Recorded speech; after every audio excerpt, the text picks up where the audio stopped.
The seismic sensor had been screaming warnings for 3 minutes when Reyna Voss made the worst decision of her life, or perhaps the best, depending on who survived to tell the story. The mining colony on Theta Zevon had strict protocols. When the ground shook, you evacuated. You didn't stop. You didn't look back. The planet's crust was notoriously unstable, a patchwork of crystalline formations that made it valuable for extraction, but deadly for those doing the extracting. The Kethran, the native sentient species who'd reluctantly allowed human presence on their world, had learned this lesson over centuries. Their fur-covered bodies and four-limbed build made them excellent climbers, perfect for escaping collapsing tunnels. But cubs were different. Reyna had been running toward the surface access shaft when she heard it, a sound that cut through the grinding of stone and the shriek of stressed metal.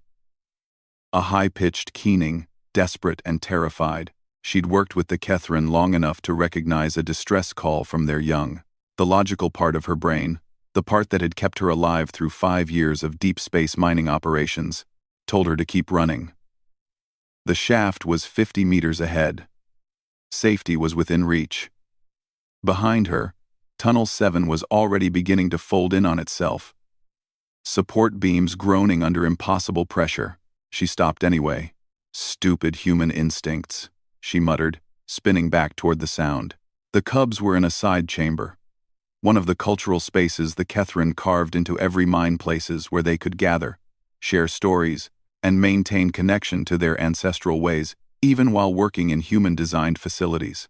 The entrance was partially blocked by fallen rock, and through the gap, Reyna could see 2 small forms huddled together.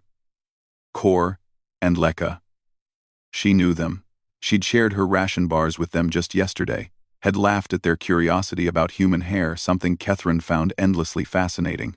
They were perhaps 5 standard years old, their silver-gray fur still bearing the darker spots of youth, their large, liquid eyes evolved for the low-light conditions of Theta 7's cave systems, fixed on her with hope that made Reyna's chest ache. "Your parents," she called out in rough Kethran. "Gone ahead," Kor whimpered. "We hid. Playing. They don't know we're here." Of course they didn't. In the chaos of the evacuation, 2 cubs playing hide-and-seek would be invisible until it was too late. The ground shuddered again. A deep, bass rumble that Reyna felt in her bones. The seismic sensor on her wrist flashed red. Secondary quake incoming. Estimated time: 90 seconds. 90 seconds to get 3 beings out of a collapsing mine. Humans weren't built like Kethran.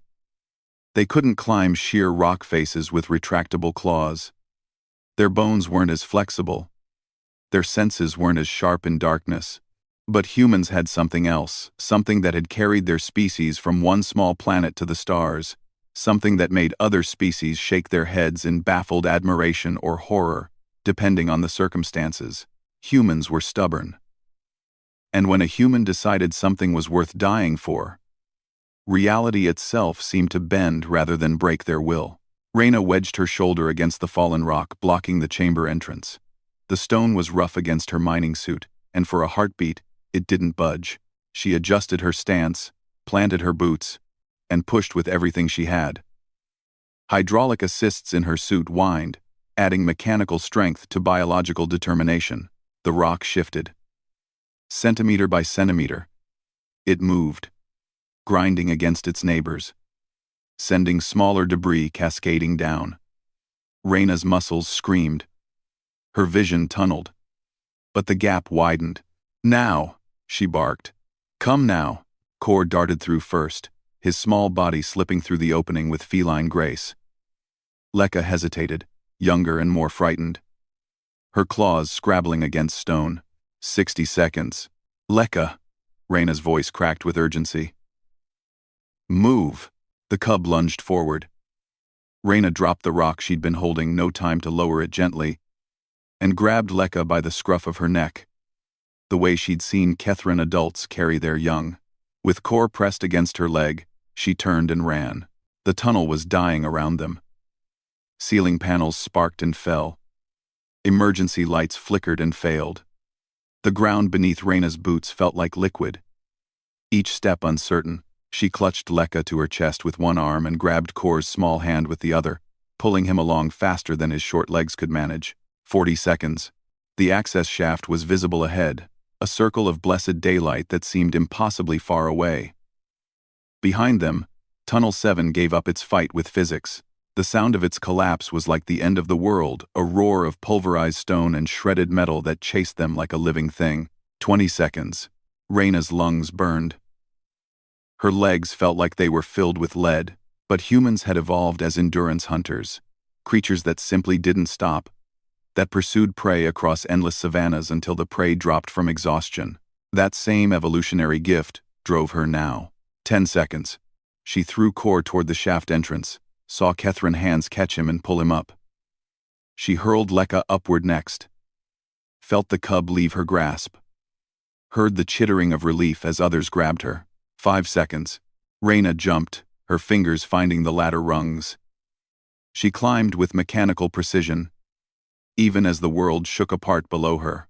Hands, both human and Kethrin, reached down, grabbing her arms, her suit, anything they could grip, hauling her upward with desperate strength. She cleared the shaft rim just as the second quake hit. The ground convulsed. The shaft collapsed into itself, swallowing Tunnel 7 and half of the mining complex in a massive sinkhole. Dust and debris erupted upward in a choking cloud. And then, gradually, horribly, silence fell. Reyna lay on solid ground, gasping, her entire body trembling with exhaustion and adrenaline. Around her, Kethrin workers stared at the destruction, at the place where their livelihood had just vanished into the planet's hungry crust. Then she felt its small, furry bodies pressing against her sides. Kor and Lekka, chittering softly, their small hands patting her face and arms in the Kethrin gesture of gratitude. An adult Kethrin, his silver fur streaked with age, approached.